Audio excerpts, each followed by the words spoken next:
I didn't see what he was yelling at. I didn't see the ambulance coming, but I remembered him yelling. That was the last thing I heard from him. On a Sunday morning in 1997, Julie Kemp, her husband Andy, and their 8-year-old son Landon were driving home from church when an ambulance returning to its station broadsided their car in an intersection. Andy died instantly. Rescuers stabilized Julie, but did not realize there was a third passenger in the car.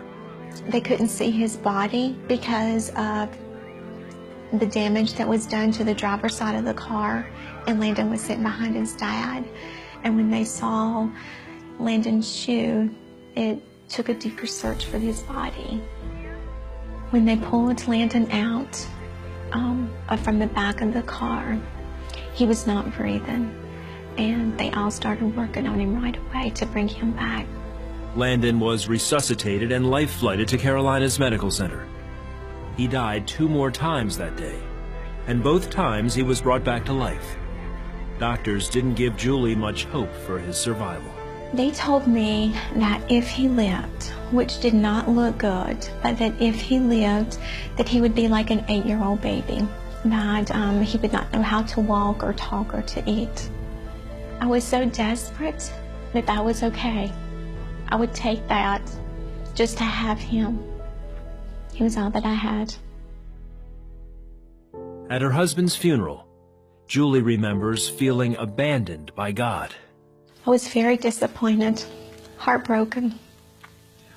And while I'm sitting at the funeral, I'm fussing at God. I don't understand why this happened. I don't understand why he didn't send angels to protect us.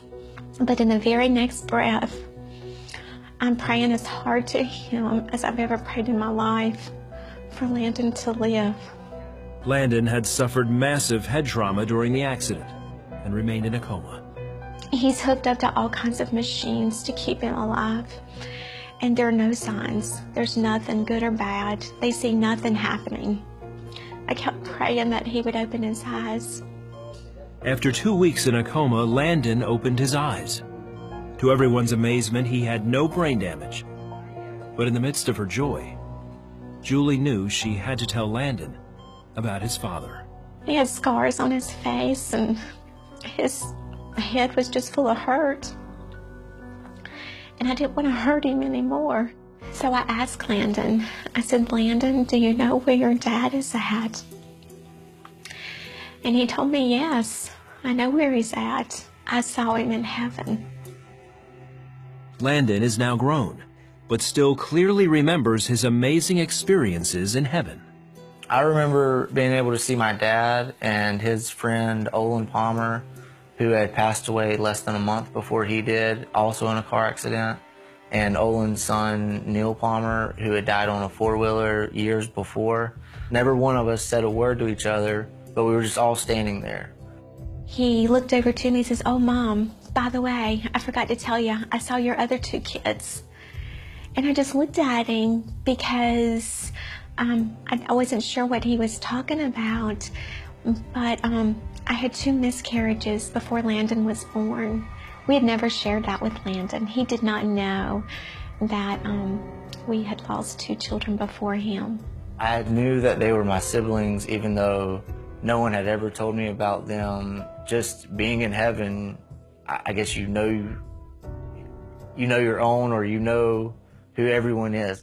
He says each time he died, he had a different experience in heaven. During the 3rd time, he says he met Jesus and was given a mission. It was almost as if like a preview of a movie to where you only get to see certain bits and pieces of things.